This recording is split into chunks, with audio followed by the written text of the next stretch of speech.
Olá!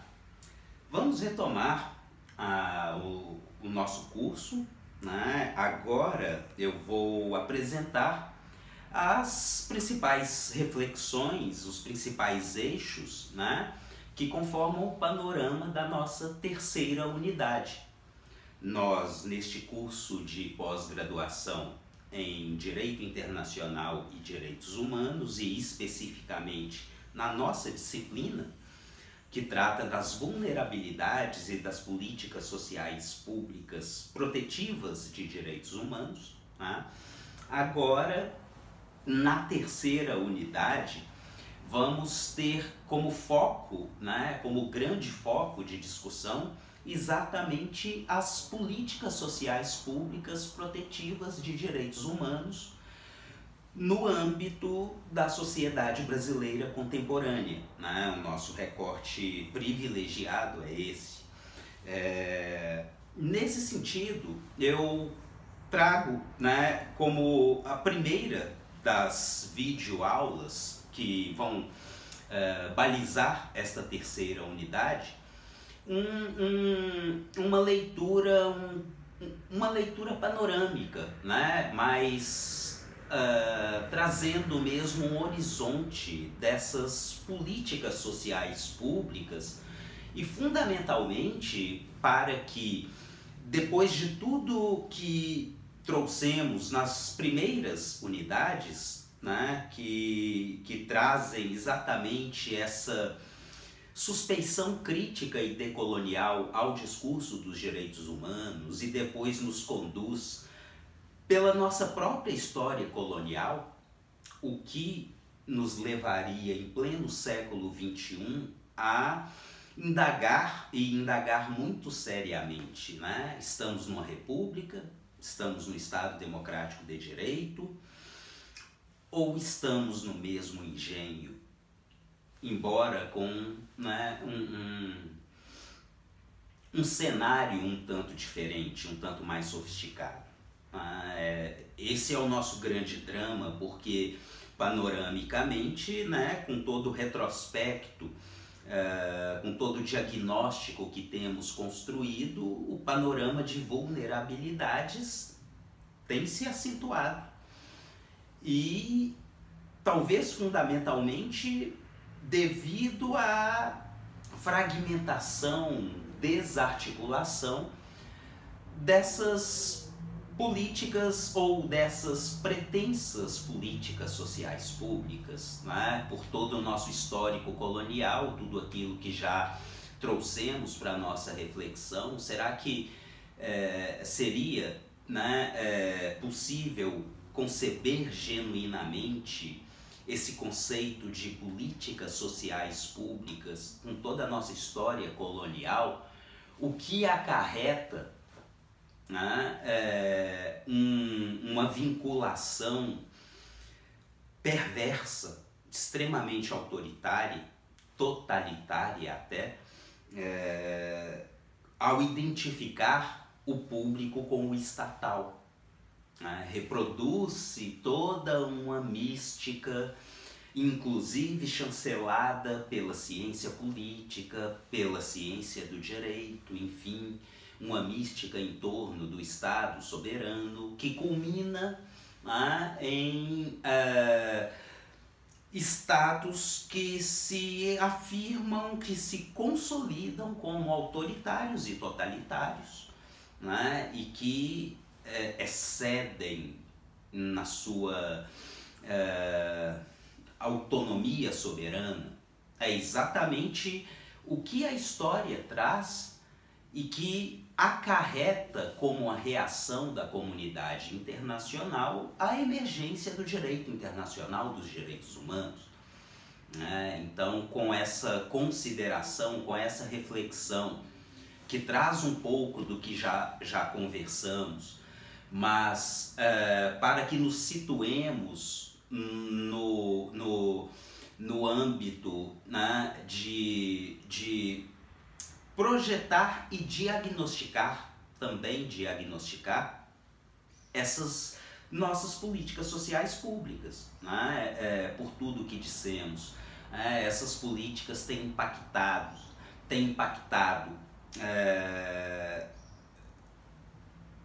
produzindo ou reproduzindo cidadania ou subcidadania, ou ainda a estadania, né? É interessante, é sempre mais proveitoso, né, que filtremos esse conceito de políticas públicas para muito além do aspecto formal, estrito, né, que leva a essa redução do público ao estatal. E nesse sentido, há que se problematizar, inclusive, o papel do sistema de educação jurídico, né? Há alguma discussão, alguma preocupação, alguma sensibilidade no que tange à formação de agentes jurídicos comprometidos, né, com a garantia, a promoção da cidadania. Não é a primeira vez que eu comento sobre isso, mas o que eu trago nesse momento, sempre numa perspectiva provocativa, assim, né, é que numa sociedade que abraça a cultura política democrática, há que se conceber, há que se projetar esse tipo de discussão, inclusive no momento em que se propõe matrizes curriculares, né, de cursos que vão formar agentes jurídicos, né? Então, um curso superior que de alguma maneira despreza, minimiza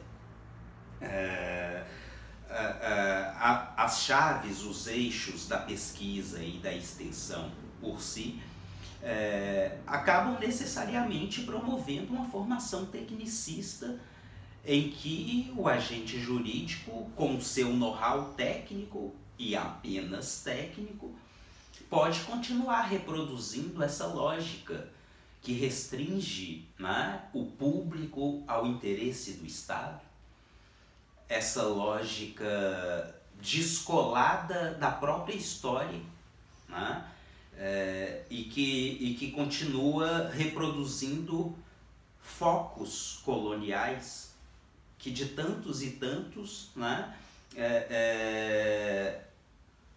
se perfilam hoje como uma rota, né? Então já não seriam focos, seria um estado permanente, né? E é esse o nosso drama particular, né? Porque numa perspectiva socioantropológica, para muito além dos discursos, dos documentos, dos protocolos, das abstrações, estamos no contexto de um estado de exceção permanente, né? E nesse panorama, a tendência básica é a cada vez mais acentuada fragilização, né? Multiplicação da subcidadania, enfim, vulnerabilidades e desarticulação de políticas sociais públicas. Enfim, é uma discussão que não diferente, né, dos pontos mais relevantes de toda a nossa conversa, que certamente trazem alguma angústia, e é claro que a gente tem que filtrar isso positivamente no sentido de nos mobilizar a trabalhar com mais afinco, a dedicar mais energia para esse tipo de discussão, né? Pois bem, depois, né, daquele retrospecto em que a gente passa até para a negociada transição democrática do regime civil-militar para o seguinte, né, formalmente, né, o de uma república democrática,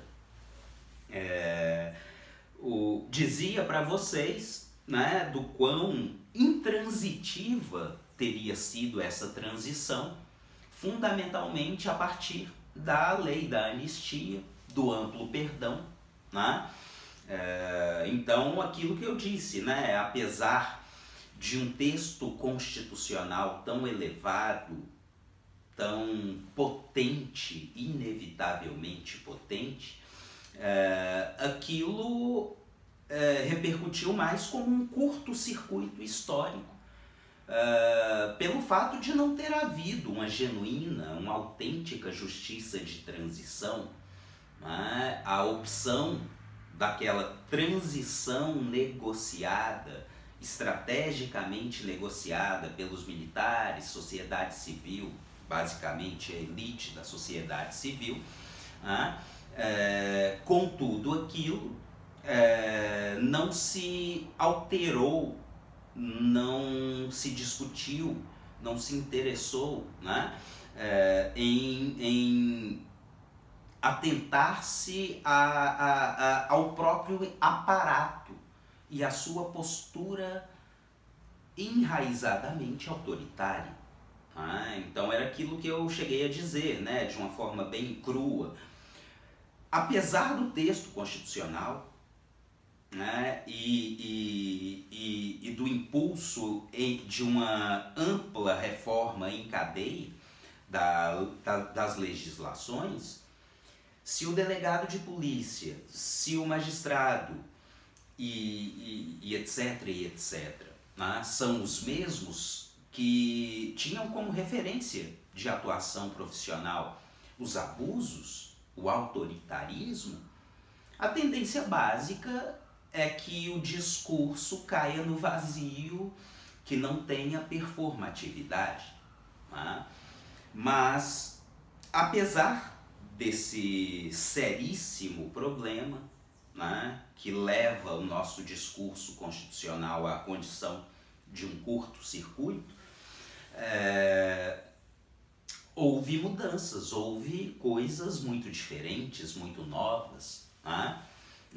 Que pelo menos enquanto documentação é algo bastante sugestivo de uma busca, talvez retomada, né, de uma dinâmica democrática em alguma medida. Isso foi algo muito interessante, né? E é o que eu vou tratar, né, agora nas próximas videoaulas. A gente vai falar um pouco da mobilização social e dos primeiros ensaios, né, em termos de políticas públicas de direitos humanos,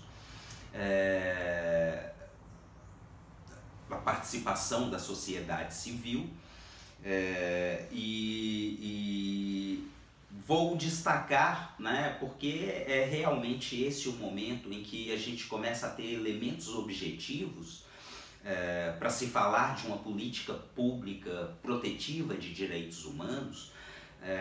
A gente tem como referência o governo Fernando Henrique Cardoso. Tá? No seio do governo Fernando Henrique Cardoso que vem à tona os primeiros programas nacionais de direitos humanos. Neste mesmo governo, né, que vai haver um amplo empenho, esforço de articulação entre o poder executivo e poder legislativo, por exemplo, no que tange, né, a efetiva recepção do direito internacional dos direitos humanos no ordenamento jurídico brasileiro, e é algo extremamente significante isso. Tá? Então, pensando aí, né, nas nossas medidas no tempo médio da aula, eu deixo para trazer algum detalhamento na próxima videoaula. Muito obrigado.